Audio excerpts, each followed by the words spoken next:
Welcome to our YouTube channel.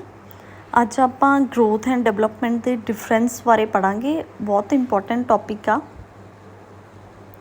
ਚਾਹੇ ਤੁਸੀਂ BEd ਦੇ ਵਿੱਚੋਂ BA BEd ਕਰ ਰਹੇ ਹੋ, CTET ਦੇਣਾ, PSTET ਦੇਣਾ, ਈਵਨ ਕਿ ETT ਜਾਂ DLED ਆ ਗਿਆ ਜਿਹੜਾ, ਉਹ ਕੋਰਸਿਸ ਦੇ ਵਿੱਚ ਵੀ ਇਹ ਟੌਪਿਕ ਹੈ ਜਿਹੜਾ ਆਉਂਦਾ ਹੈਗਾ। ਇਹਦੇ 'ਚੋਂ MCQs ਵੀ ਬਹੁਤ ਬਣਦੇ ਨੇ ਅਤੇ ਜਿਹੜੇ BEd BA BEd ਦੇ ਵਿੱਚ ਇਹ ਐਜ਼ ਏ ਡਾਇਰੈਕਟ ਕੁਐਸਚਨ ਵੀ ਪੁੱਛਿਆ ਜਾ ਸਕਦਾ ਕਿ ਗਰੋਥ ਐਂਡ ਡਿਵੈਲਪਮੈਂਟ ਦੇ ਵਿੱਚ ਮੇਜਰ ਕੀ ਡਿਫਰੈਂਸਿਸ ਨੇ। ਸ਼ੁਰੂਆਤ ਕਰਦੇ ਆਪਣੇ ਫਸਟ ਪੁਆਇੰਟ ਤੋਂ। Growth is quantitative in nature. It is both quantitative as well as qualitative. Quantitative ਦਾ ਮੀਨਿੰਗ ਕੀ ਆ? ਗਿਣਨਯੋਗ ਹੈ, ਇਹਨੂੰ ਆਪਾਂ ਗਿਣਤੀ 'ਚ ਲਿਆ ਸਕਦੇ ਹਾਂਗੇ, ਮੇਜ਼ਰ ਕਰ ਸਕਦੇ ਹਾਂਗੇ। Development quantitative as well as qualitative. Quantitative ਦੇ ਵਿੱਚ ਗਰੋਥ ਹੀ ਆ ਗਈ ਕਿਉਂਕਿ ਗਰੋਥ ਡਿਵੈਲਪਮੈਂਟ ਦਾ ਪਾਰਟ ਹੈ।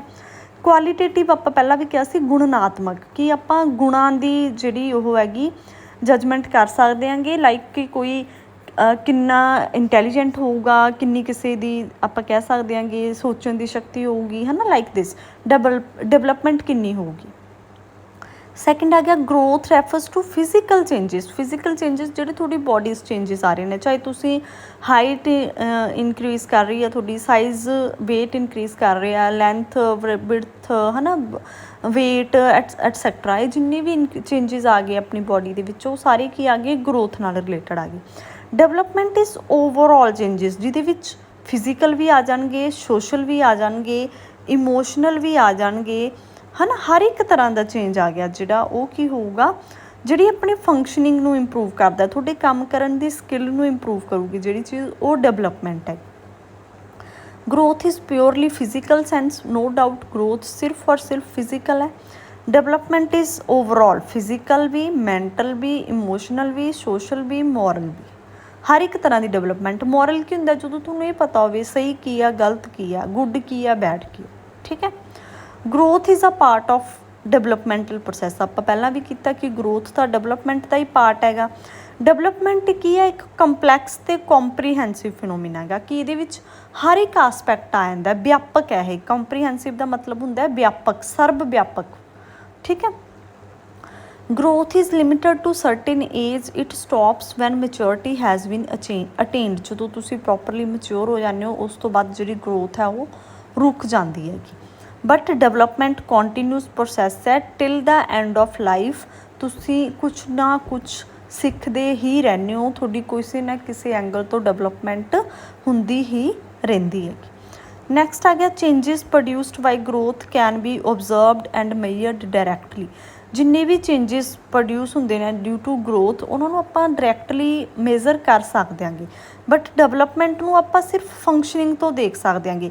ਕਿਸੇ ਦੇ ਬਿਹੇਵੀਅਰ 'ਚ ਕਿੰਨਾ ਕੁ ਸੁਧਾਰ ਆਇਆ, ਕੰਮ ਕਰਨ ਦੇ ਤਰੀਕੇ 'ਚ ਕਿੰਨਾ ਕੁ ਸੁਧਾਰ ਆਇਆ, ਉਹਨਾਂ ਚੀਜ਼ਾਂ ਤੋਂ ਆਪਾਂ ਡਿਵੈਲਪਮੈਂਟ ਦਾ ਅੰਦਾਜ਼ਾ ਲਾ ਸਕਦੇ ਹਾਂਗੇ, ਠੀਕ ਹੈ।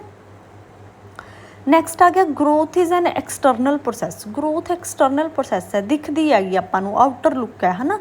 Development is an internal process. Development ਕੀ ਆਪਣੇ ਅੰਦਰਲੀ ਪ੍ਰੋਸੈਸ ਹੈ, ਇੰਟਰਨਲ ਪ੍ਰੋਸੈਸ ਹੈਗੀ।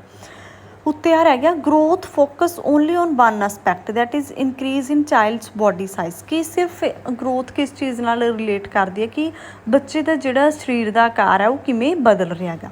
ਡਿਵੈਲਪਮੈਂਟ ਕਿਹੜੀਆਂ ਚੀਜ਼ਾਂ 'ਤੇ ਫੋਕਸ ਕਰਦੀ ਹੈ? ਤੁਹਾਡੀ ਇੰਟੈਲੀਜੈਂਸ 'ਤੇ, ਤੁਹਾਡੀਆਂ ਸਕਿੱਲਸ 'ਤੇ, ਇਹ ਸਾਰੀਆਂ ਚੀਜ਼ਾਂ 'ਤੇ ਡਿਵੈਲਪਮੈਂਟ ਫੋਕਸ ਕਰਦੀ ਹੈਗੀ।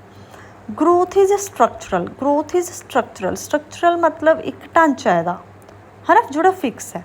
ਡਿਵੈਲਪਮੈਂਟ ਕੀ ਆ? ਫੰਕਸ਼ਨਲ ਹੈ। ਫੰਕਸ਼ਨਲ ਮਤਲਬ ਕੰਮ ਕਰਨ ਦੇ ਤਰੀਕੇ ਤੋਂ, ਤੁਹਾਡੀ ਡੇਲੀ ਦੀ ਜਿਹੜੀ ਵੀ ਤੁਹਾਡੇ ਚੇਂਜਿਸ ਆ ਰਹੇ ਨੇ, ਉਹ ਆਪਾਂ ਤੁਹਾਡੇ ਵਿਵਹਾਰ ਤੋਂ, ਤੁਹਾਡੀ ਸਕਿੱਲਸ ਤੋਂ ਆਪਾਂ ਜਦੋਂ ਚੈੱਕ ਕਰਦੇ ਹਾਂ, ਉਹ ਡਿਵੈਲਪਮੈਂਟ ਹੁੰਦੀ ਹੈਗੀ, ਠੀਕ ਹੈ। Growth is influenced by development. No doubt ਜਿਹੜੀ ਤੁਹਾਡੀ ਗਰੋਥ ਹੈ ਉਹ ਡਿਵੈਲਪਮੈਂਟ 'ਤੇ ਵੀ ਡਿਪੈਂਡ ਕਰਦੀ ਹੈਗੀ। ਕੋਈ ਬੱਚਾ ਮੰਨ ਲਓ ਹਾਈਟ 'ਚ ਛੋਟਾ ਹੈ ਨਾ, ਬਟ ਉਹ ਇੰਨਾ ਕੁ ਇੰਟੈਲੀਜੈਂਟ ਹੋ ਗਿਆ, ਕਲਾਸ ਦੇ ਵਿੱਚ ਫਸਟ ਆ ਰਿਹਾ, ਤਾਂ ਉਹਦੀ ਮਤਲਬ ਜਿਹੜਾ ਉਹਦਾ ਹੈਪੀਨੈਸ ਲੈਵਲ ਹੋਊਗਾ, ਕੌਨਫੀਡੈਂਸ ਹੋਊਗਾ, ਉਹ ਚੀਜ਼ਾਂ ਨਾਲ ਉਹਦੀ ਗਰੋਥ 'ਤੇ ਵੀ ਇੰਪੈਕਟ ਪਊਗਾ। ਉਹ ਈਜ਼ਲੀ ਜਿਹੜਾ ਕੀ ਹੋਊਗਾ, ਵਧੀਆ ਤਰੀਕੇ ਨਾਲ ਗਰੋ ਕਰ ਜੂਗਾ।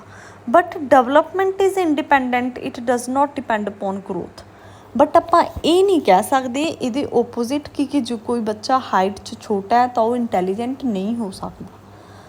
ਹਾਂ, ਬਟ ਜੇ ਕੋਈ ਬੱਚਾ ਇੰਟੈਲੀਜੈਂਟ ਹੈ, ਹੋ ਸਕਦਾ ਉਹਦੀ ਹਾਈਟ ਹੈ ਜਿਹੜੀ ਜਦੋਂ ਤੱਕ ਇਨਕਰੀਜ਼ ਕਰ ਸਕਦੀ ਹੈ। ਮੰਨ ਲਓ ਹਲੇ ਉਹ 5th 6th 'ਚ ਹੈ ਅਤੇ ਉਹ ਬਹੁਤ ਇੰਟੈਲੀਜੈਂਟ ਹੈ ਅਤੇ ਉਹਦੀ ਹਾਈਟ 5th 6th ਦੇ ਅਕੋਰਡਿੰਗ ਛੋਟੀ ਹੈ, ਤਾਂ ਹੋ ਸਕਦਾ ਕਿ ਉਸ ਚੀਜ਼ ਦਾ ਉਹ 'ਤੇ ਇੰਪੈਕਟ ਪਵੇ, ਉਹਦਾ ਕੌਨਫੀਡੈਂਸ ਵੱਧ ਹੋਵੇ, ਉਹਦਾ ਮੈਟਾਬੋਲਿਜ਼ਮ ਸਟਰੋਂਗ ਹੋ ਜੇ, ਹੈ ਨਾ, ਵੀ ਪੋਜ਼ੀਟਿਵ ਰਹਿਣ ਦੇ ਨਾਲ, ਖੁਸ਼ ਰਹਿਣ ਦੇ ਨਾਲ, ਵਧੀਆ ਖਾਣ ਪੀਣ ਦੇ ਨਾਲ, ਤਾਂ ਉਹਦੀ ਹਾਈਟ ਇਨਕਰੀਜ਼ ਕਰ ਸਕਦੇ।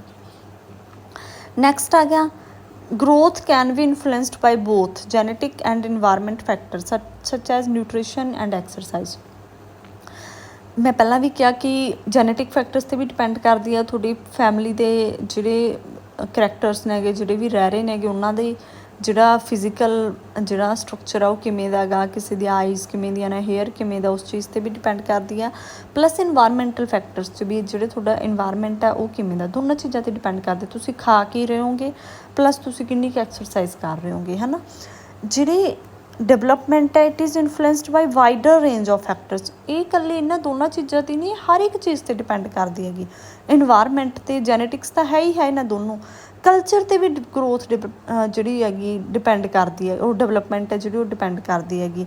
ਐਕਸਪੀਰੀਅੰਸਿਸ 'ਤੇ ਡਿਪੈਂਡ ਕਰਦੀ ਹੈ, ਤੁਸੀਂ ਆਪਦੇ ਅਨੁਭਵਾਂ ਤੋਂ ਸਿੱਖਦੇ ਹੋ, ਜਦੋਂ ਉਹ ਚੀਜ਼ਾਂ ਨਾਲ ਵੀ ਤੁਸੀਂ ਡਿਵੈਲਪ ਕਰਦੇ ਹੋ।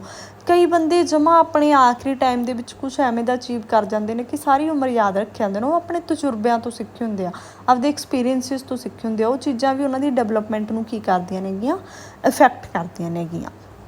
ਇਹ ਸੀ ਬੇਟਾ growth and development the difference. I hope ਤੁਹਾਨੂੰ ਸਮਝ ਆ ਗਿਆ ਹੋਊਗਾ ਸਾਰਿਆਂ ਨੂੰ। ਜੇ ਤੁਸੀਂ ਚੈਨਲ 'ਤੇ ਫਸਟ ਟਾਈਮ ਵਿਜ਼ਿਟ ਕਰ ਰਹੇ ਹੋ, ਕਾਈਂਡਲੀ ਸਬਸਕ੍ਰਾਈਬ ਦਾ ਚੈਨਲ। ਧੰਨਵਾਦ।